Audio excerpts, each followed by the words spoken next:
Boleh ya? Salam sejahtera kepada semua media yang hadir. Bersama saya adalah YB Tony Phua, YB Tony Ching, YB Vivian Wong. Dan kita nak buat press conference berikutan jawapan yang telah diberikan oleh Menteri Dalam Negeri semalam di Parlimen mengenai My Travel Pass. Okey.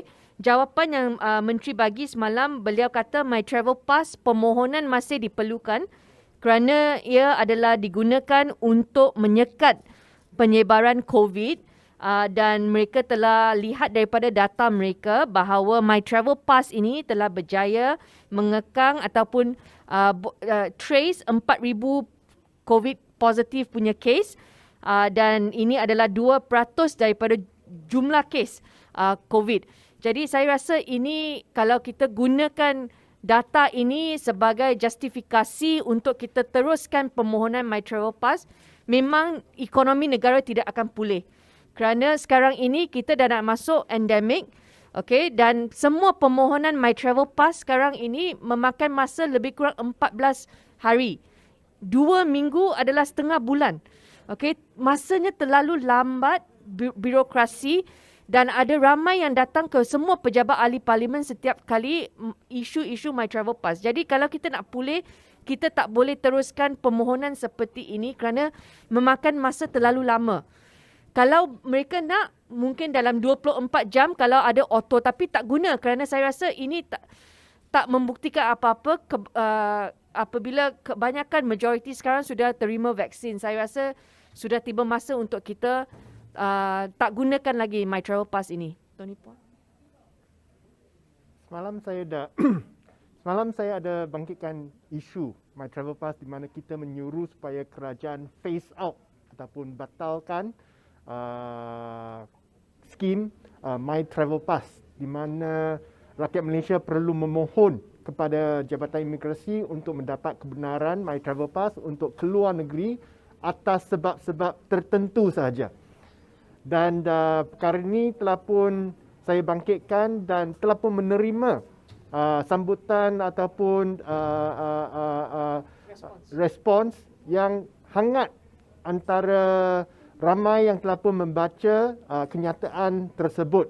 Saya nak bacakan beberapa email yang saya telah terima. Saya terima banyak dan beberapa email yang saya terima yang membuktikan bahawa My Travel Pass ini memang sudah tidak patut dipakai lagi.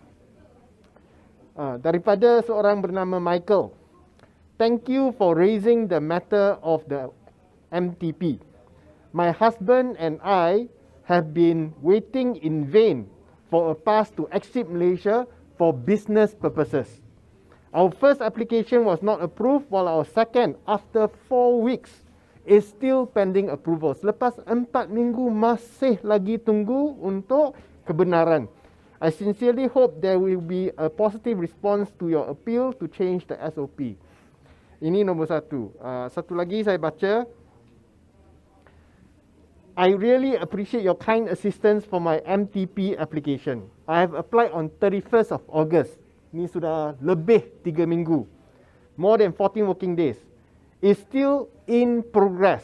And my planning to fly to Singapore next week. Sudah buat persiapan untuk nak terbang ke Singapura dalam jangka masa 1 bulan, tapi tak boleh plan perjalanan sebab 3 minggu masih belum dapat kebenaran untuk keluar negeri. I have paid for all my quarantine fees in Singapore. Sebab nak masuk Singapura pun kena apply kat Singapura. Singapura sudah terima, lepas tu nak bayar semua fee, kena dah bayar dah. Tapi nak keluar Malaysia masih belum dapat kebenaran daripada Jabatan Imigrasi. Dan saya nak tegaskan di sini, isu sekarang bukan lagi isu mempercepatkan permohonan. Sebab permohonan ini sudah boleh disebut sudah lapuk, sudah reput, sudah tidak boleh dipakai lagi kerana keadaan sudah berbeza dengan keadaan dulu. Saya nak baca satu komen dalam Malaysia Kini, seorang yang komen. It has been 20 months since the pandemic started, and Malaysia still has its day one protocols in place. Sudah 20 bulan sejak pandemik bermula di Malaysia, tapi protokol hari pertama masih terpakai hari ini. So, protokol perlu berubah mengikut keadaan.